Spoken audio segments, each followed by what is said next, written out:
SM हाली साहब, ये बताइएगा कि हम बात करते हैं पुलवामा के बाद स्विफ्ट रिटार्ट की, और अब डायमेंशंस टोटल चेंज हो चुकी हैं, टेक्नोलॉजी चेंज हो चुकी है, वॉरफेयर चेंज हो चुका है।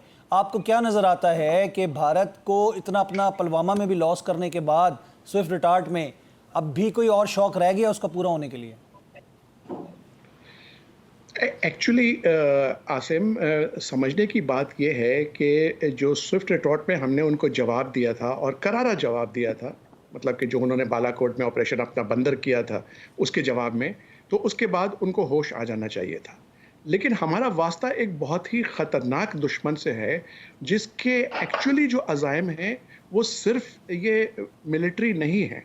अगर आपको याद हो तो ऑपरेशन स्विफ्ट रिटॉर्ट में उसने मार ज़रूर खाई, लेकिन उसने इतना झूठ बोला कि अपनी आवाम को उसने बावर करा दिया कि उसने कोई खुदा न खास्ता नहीं, उसके नाम पे तो वोट, पुलवामा के नाम पे तो वोट मांगता रहा है वो, उसकी तो ऑडियो लीक हुई है, वो उन्हीं के सियासतदान ने की है। लेकिन वोट लेके उसने कश्मीर के ऊपर जो एक्शन किया वो तो हमारे खिलाफ गया, हम आज तक उसको अंडू नहीं कर सके। लेकिन मैं आपके सवाल के जवाब में आता हूं कि देखिए 6 साल गुजर गए हैं और इन 6 सालों में अगर आपको याद होगा कि पुलवामा के बाद मोदी साहब वावेला मचा रहे थे कि रफाल होते तो हम पाकिस्तान को मजा चखाते, जिसके ऊपर इंडियन एयर चीफ ने नोटिस भी लिया था कि भाई हमारे पास SU-30 भी थे, लेकिन वो अलग बात है कि हमने एक SU-30 भी मार गिराया था जिसका मलबा उनकी साइड पे गिरा था, तो इसलिए हमने क्लेम नहीं किया था।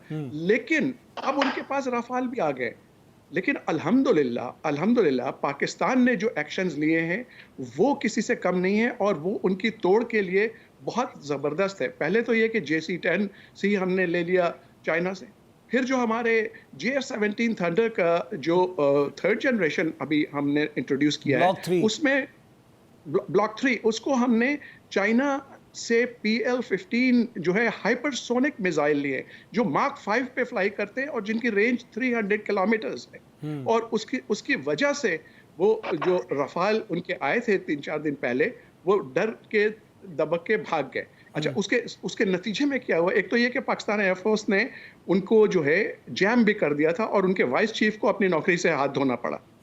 अब इसी तरह जो और टेक्नोलॉजीज हैं उन्होंने ज़रूर हासिल की है, प्रैक्टिस भी की है, लेकिन वो अल्हम्दुलिल्लाह हमारे कौम का, हमारे आर्म फोर्सेस का, हमारी लीडरशिप का अज़म कहाँ से लाएंगे? क्योंकि हम लोग तो तैयार हैं सर कटाने के लिए, लेकिन उनके यहाँ भगदड़ मची हुई है, वो डर के मारे भाग रहे हैं। आपने देखा होगा खबरों में कि उनके यहाँ इतने भगोड़े हो रहे हैं आर्म फोर्सेस से, 3 सीनियर ऑफिसर्स को उन्हें लेफ्टिनेंट जनरल रैंक के, 3 स्टार्स के, इवन एयरफोर्स के रिटायर करना पड़ा क्योंकि वो जंग करने को तैयार नहीं थे। तो ये जो चीज़ें हैं ना, ये हमारे फेवर में जाती हैं। और जैसा कि भाई अली गौहर भी बता रहे थे कि इस दफ़ा भारत जो है उसकी कहानी, उसके झूठ को दुनिया ने कबूल नहीं किया है और इसीलिए लोग जो है वो लोग से मेरी मुराद है कि जो इंटरनेशनल दूसरे ममालिक हैं, उन्होंने भारत के झूठ को जो चूरन वो बेचता था वो नहीं खरीदा और इसलिए भारत जो है उस लिहाज से कामयाब नहीं हुआ।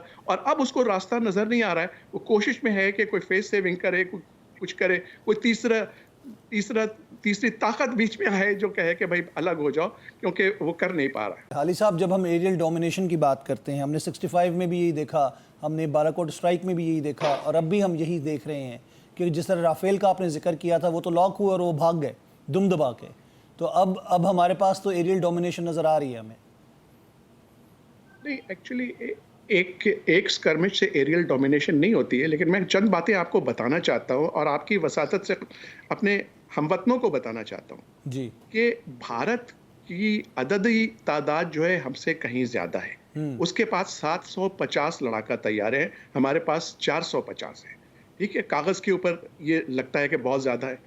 और उसके अलावा उसके पास ये जदीद तैयारा राफाल भी है और फिर SU-30 भी है, उसके पास जैगुआर भी है और MiG-29 भी हैं, मिराज 2000 भी हैं।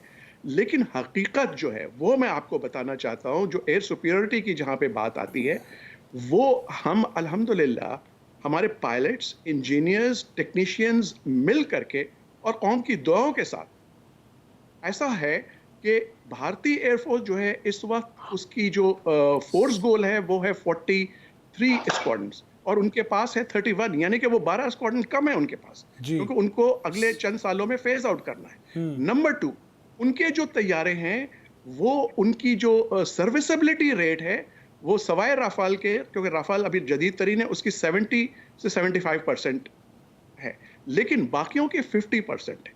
और पाकिस्तान एयरफोर्स के लड़ाका तैयारों की सर्विसेबिलिटी रेट 100% है। ठीक है। तो अगर आप ये इसका तनासुब बनाएंगे तो वो जो उनकी अददी बरतरी है वो तो हमने पीछे कर दी। दूसरी बात कि हर एयरक्राफ्ट जो है उसकी सॉटी जनरेशन रेट होती है, तो हमारे टेक्नीशियंस इतने माहिर हैं कि हर तैयारा जो है वो दिन में 5 सॉटियां कर सकता है और अगर जरूरत पड़े तो 7 सॉटियां भी कर सकता है, जबकि भारतीय जो लड़ाका तैयारे हैं वो दिन में मुश्किल से 3 कर सकते हैं। और राफेल जिसकी वो इतनी जो है जोम में आए हुए थे, उसकी इतनी कॉम्प्लिकेटेड टेक्नोलॉजी है कि वो उसका टर्न राउंड टाइम बहुत ज्यादा है। तो अब अगर आप हिसाब लगाएं तो देखें कि अल्हम्दुलिल्लाह उनकी बर्तरी, या जो आप एयर सुपीरियरिटी की बात कर रहे थे, वो तो हमने तोड़ दी।